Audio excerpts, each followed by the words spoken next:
What if Luffy, Ace, and Sabo created their own crew and never separated? What would happen if three of the most charismatic, powerful, and flat-out compelling characters in this entire series was sailing together from day one? While researching for this video, I found three possible timelines with theories ranging from really dark to really epic. You'll see that as the video progresses, the stakes are only gonna get crazier and crazier. By the time we hit theory 3, we're not just talking about three brothers finding the One Piece, we're talking about a crew that changes the entire world. So let's get straight into it, starting with theory number 1. In this timeline, the story kicks off all the way back in the forests of the Goa Kingdom. All the way back in chapter 569 when Luffy, Ace, and Sabo share sake cups and swear their brotherhood. This bond is going to be the foundation of everything that was to come. But in this timeline, instead of things going the way they originally did, Sabo nearly dying on that noble ship in chapter 585, the brothers splitting up and facing the years of separation,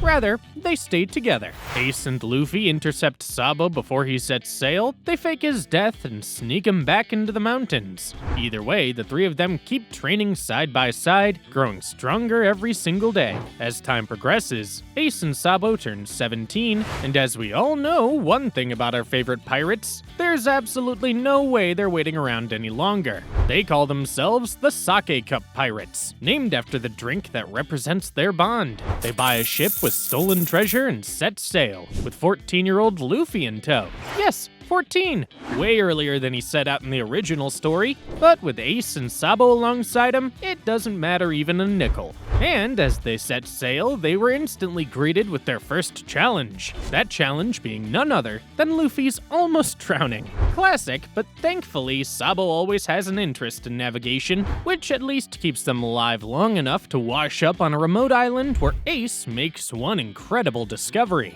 a devil fruit, the Meta no Mi. Ace eats it, becoming a fire logia, and just like that, this crew's firepower's unlike anything the East Blue's ever seen. And from here on out, they stay in the East Blue for several months, hiring crew members, defeating groups of pirates, and liberating communities, with Nami joining them after they defeat Arlong. When Zoro runs into them, he gets invited aboard after being beaten in a fight, which is no small feat. They're a serious crew by the time they reach the Grand Line. Serious fights occur on the Grand Line. They confront Enel and Skypiea and defeat him. The Lightning God's Logia advantage is entirely negated by Ace's fire and Sabo's acquisition of some sea stone. The most significant alteration to this version is the absence of Marineford. Ace is never apprehended, Whitebeard has a longer lifespan, there's never a summit war. Rather, Luffy receives an early crash course in hockey that completely alters his development following a brief training session with Rayleigh before entering the New World. And the whole thing builds towards an epic showdown with Blackbeard after he betrays Whitebeard and takes his devil fruit. The entire situation culminates in a confrontation with Blackbeard. In the last battle, Luffy awakens Gear 5 with the Nika fruit, and he and his brothers defeat the world's most dangerous rising pirate, marking an end to the first timeline with the cleanest and most satisfying ending. Alright, so the second theory gives us much more information and makes things more fascinating. The group is known as the Flaming Straw Hat Pirates this time. It's also a longer, more difficult, and much more deliberate journey. The beginning point is essentially the same now. In the Goa Kingdom, Luffy, Ace, and Sabo develop a close relationship. However, they agree on a rotating captaincy this time, with Ace leading first, followed by Sabo, and Luffy taking over when he turns 17. With Dadan's grudging approval, they set sail from Dawn Island. Almost instantly, Ace discovers the Meta no Mi on a shipwrecked island and devours it, unlocking the Fire Logia. Their early crew is pulled from some of the Spade pirates that Ace originally formed in canon, so we're talking Deuce, the writer who becomes their chronicler, Skull, a sharpshooter, and Mihad, a cook with a love of explosions that is both impressive and extremely concerning. Tiny crew, great aspirations. Now, keep in mind that before hurrying into the Grand Line, these guys actually spent time in the East Blue. They're building a reputation, gaining knowledge from conflicts. After Luffy defeats him in a duel and extends a helping hand rather than mocking him, Zoro joins. They're prepared by the time they reach Reverse Mountain. However, the Grand Line serves as a reminder that being prepared and being ready are two quite different things. Their first significant diversion? They're immediately wrecked on the shores of Wano by a storm ship, and none of them anticipated what they discovered there. Amigasa village residents are going hungry. Kids with sunken eyes, older people are too frail to stand. You already know exactly what'll happen next if you're familiar with Luffy, which you are. Before anyone has said a word, he begins gathering food and feeding people. Without hesitation, the entire crew follows. They spend weeks in Wano rebuilding houses, instructing in self-defense, gaining confidence. They then discover that Kaido's beast pirates have been raiding villages on a regular basis and abducting children to serve on Onigashima. And that's the moment Ace looks at Sabo and says, "We're going in." Sabo objects for approximately 5 seconds before his own anger takes over. As you might expect from these three, the raid on Onigashima is just as chaotic. While Kaido and his top commanders are away, they rip through the lower ranks. Before the big man returns, they set the prisoners free, set fire to the storehouses, and flee. Loud, careless, and just the kind of thing that makes them a constant target. They also encounter Yamato before their departure, a fight's going on, then almost instantly, an alliance. A campfire, shared aspirations. Yamato pledges to meet them again on the open seas, but chooses to remain in Wano for the time being to resist from the inside out. This is where things start to pick up. Because after Wano, this crew's reputation completely blows up. A rubber monster, hockey master, and 3 brother Fire Logia raiding Onigashima and then leaving? That narrative quickly gains traction. There are new crew members, there are new islands. When they finally reach Alabasta, Luffy doesn't even need to speak when they learn about what Crocodile has done to this nation. Everyone's already aware of what's about to happen. Alabasta is a complete gauntlet. Zoro confronts Mr. 1, whose Supa Supa no Mi transforms his whole body into steel blades. Mr. 1 pushes Zoro to gain the ability to cut through steel. Mr. 2 is outwitted by Sabo, and in roughly 3 seconds, Ace melts through Mr. 3's wax stronghold. Luffy then immediately targets Crocodile, and fails. Nearly dead, battered, and buried in the sand. It's a blow to the gut. However, you obviously haven't been paying attention if you believed that would stop him. He's pulled out by Ace and Sabo. The bomb plan is revealed by Vivi. The crew splits up with Ace and Luffy going to Crocodile's lair and rain base, while Sabo and Zoro disarm the bomb in the capital. And Luffy fights more intelligently this time. He neutralizes the sand powers by using water that's been stored. He takes every blow, bleeds, and uses bloodied fist that punches clean through a sandstorm to put Crocodile down. The warlord collapses, Baroque Works falls apart, Alabasta's saved. Additionally, the Flaming Straw Hat Pirates have defeated their first Shichibukai. Their crew's now a formidable force. In some areas of the Grand Line, their triumphs over a warlord and the mayhem they wreaked in Wano have made them almost legendary. With the help of his brothers, Luffy's haki is growing quickly. Sabo is now complete haki master and has mastered the Dragon Claw technique. Ace has developed his meta skills at a terrifying level. Additionally, Zoro has changed dramatically as a result of the crew's constant pressure. He's no longer the same Zoro who got lost trying to find the restroom on a random island. He's really scary now. Additionally, the Reddit commenter completely ignored this crucial point. Do you recall what they said about this crew having trouble recruiting a medic? Sabo was a member of the Revolutionary Army for many years. Are you saying there's no doctors in the Revolutionary Army? Come on, it's precisely thanks to those connections that the crew finds a qualified medic. The issue's resolved. The crew's now begun to seriously discuss territory as well. They all agree to use the East Blue as their base after being inspired by the Yonko model. By dismantling crews that have terrorized the area for years, liberating villages, and establishing a reputation that causes the majority of pirates to surrender before the first blow's delivered, Ace and Sabo start the task of purging the entire sea of dangerous pirates. Luffy and Zoro, meanwhile, are focused on something more ambitious. Awaiting you is the new world, and everything in Theory 3 is going to demonstrate to you how prepared they truly are. What should be next? Stay tuned, because this is where things get really crazy. Moving on to Theory 3. Okay, Everything that took place in the second theory, all that still occurs in this timeline as well. All of it. But what transpires after Alabasta? This is where the narrative takes a turn that no one anticipated. Here's what the Reddit commenter was correct about. This crew can't read poneglyphs without Robin. The flaming Straw Hat pirates are astute enough to understand that. After Alabasta, Sabo uses his contacts in the Revolutionary Army to find a woman named Nico Robin. A scholar, a criminal. The world government has been pursuing her for 20 years because she's the only person alive who can decipher the ancient stones. Robin's unsure of what to do when Luffy genuinely offers her a spot on the crew with no conditions. She comes along. Laugh-Tale's suddenly accessible. However, in this timeline, the crew makes a calculated choice that completely alters the plot before they can pursue it. They establish East Blue as their home base, their domain. Every dangerous pirate crew that has plagued the East Blue for years is methodically destroyed by Ace and Sabo after they seize the fleet. Once terrified villages begin referring to them as protectors. Silently and fully, East Blue is theirs.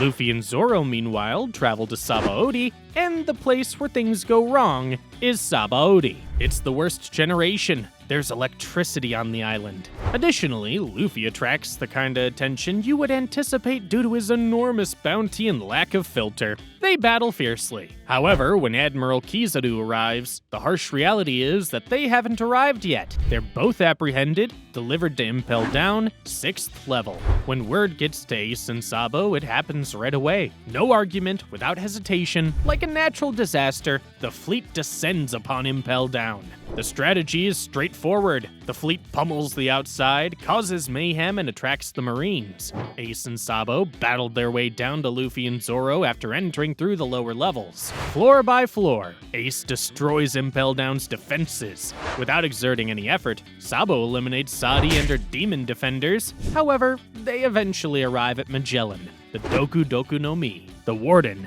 and the Poisonous Titan. He's also a real issue. Even Ace's flames can't simply burn through his poison because it's nearly impossible to directly counter. Together, the two brothers engage in combat, combining their attacks and focusing on blind spots, but even then, they almost give up. Only when the liberated inmates below, inspired by Luffy's voice resonating through the corridors even from level 6, create enough mayhem to provide them with the necessary opening. They get to level 6, they locate Zoro and Luffy. The reunion is just as boisterous as you might anticipate. Zoro forges a route upward, Luffy goes completely nuclear, they break the sea stone shackles, and the crew battles its way through each level as the fleet rips apart the outside from the inside. Impel Down is reduced to rubble. Its reputation as an unbreakable stronghold destroyed. The world is trembling, and after that, they train. Because Luffy and Zoro are aware that Kizaru almost put an end to everything at Sabaody. Rayleigh consents to train them for 2 years in Ruskaina, the island of 48 seasons. Advanced Conqueror's Haki is mastered by Luffy. Gear 4 transforms into a new entity, and perhaps for the first time, he discovers how to truly think during a fight. Zoro trains to the very edge of his abilities and then surpasses them.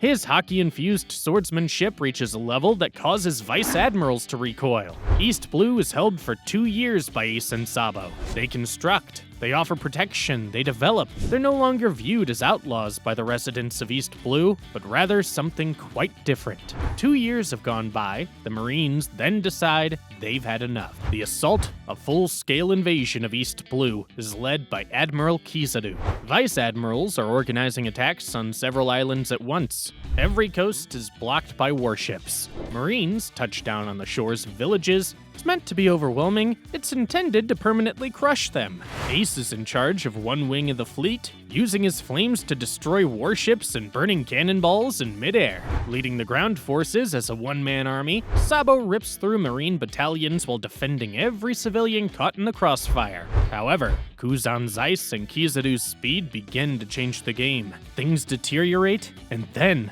a ship appears on the horizon. Zoro and Luffy go back, and you can tell right away that they're different in some way. Conqueror's haki radiates outward as Luffy launches himself into battle, dropping dozens of Marines upon contact. Gear 4 uses a single blow to destroy warships. With 3 swords that are completely infused with haki, Zoro slices through vice admirals and ships with such accuracy that everyone who witnessed it is left dumbfounded. They're not the same individuals who were taken prisoner at Sabo. The brothers and the admirals faced off in the battle's last confrontation. Together, Ace and Sabo battle Kiyabu, gradually neutralizing his speed advantage with fire and Dragon Claw interfering with his movements. In a vicious, close-quarter swords fight, Zoro presses Kuzan.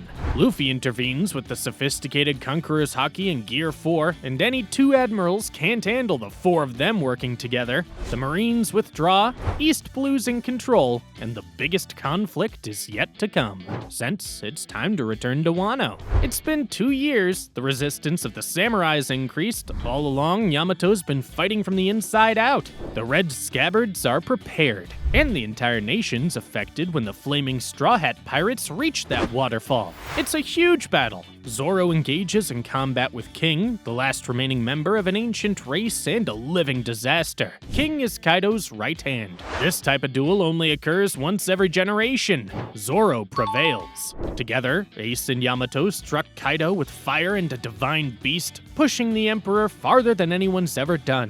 However, Kaido remains Kaido. He's a mountain even when he's at his limit. Gear 5 is then unlocked by Luffy. Nika, the god of the sun, a force so old that its name was erased from history by the world government. The battle ceases to make sense. Luffy chuckles, he's fighting with the unaltered joy of someone who's always meant to be right here, and he's incredibly strong and free. Kaido falls. Wano's saved. Yamato formally becomes a member of the team.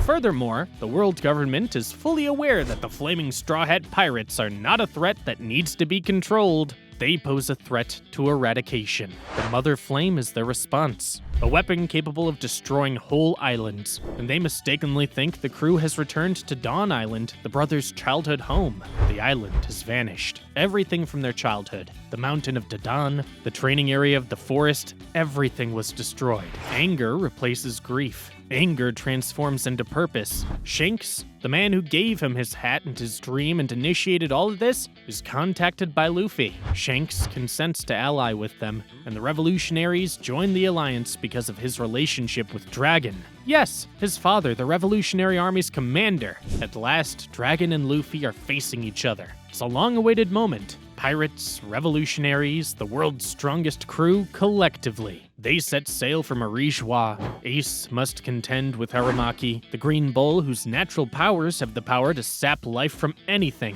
Against Ace's full-powered haki-infused fire, Aramaki didn't anticipate this fight. He's overpowered by Ace. Zoro confronts Fujitora, the blind admiral, a swordsman who uses his gravity fruit to draw meteors from the sky. Zoro has spent his entire life preparing for this duel. 2 swordsmen at the pinnacle of what this world has to offer. Edge to edge, will versus will. Zoro prevails. With the revolutionaries at his side, Sabo rips through Marine battalions, freeing slaves in the Celestial Dragon District, destroying the cruelest symbol of the world government, and releasing people who've lived in chains their entire lives. And Luffy confronts Imu and the 5 elders with Shanks at his side, his brother behind him, and Gear 5 blazing. The world's fundamental truth. The room becomes motionless. The room is simultaneously filled with Conqueror's haki from Luffy, Shanks, Ace, and Sabo. Ancient, strong, and completely confident in their power, the 5 elders experience something they haven't felt in centuries. Doubt. They think about retreating for the first time in recorded history, and we leave them there. 3 brothers standing side by side in front of the door that Roger once opened, with the craziest group of people ever put together behind them. Let's go back to that comment on Reddit. Was the author of One Piece correct? Without the Straw Hats, would these 3 fail? This is my sincere response. In the first theory, Perhaps. The poneglyphs are indeed a real issue without Robin. However, by Theory 3, not at all, because this crew's entirely different from the Straw Hats and isn't a weaker version of them. The crew's foundation is strength, brotherhood, and a refusal to let the outside world dictate what they're incapable of. Luffy still chases his dream, Ace still makes his name, and Sabo is finally free. And together, they don't just find the One Piece, they change the world.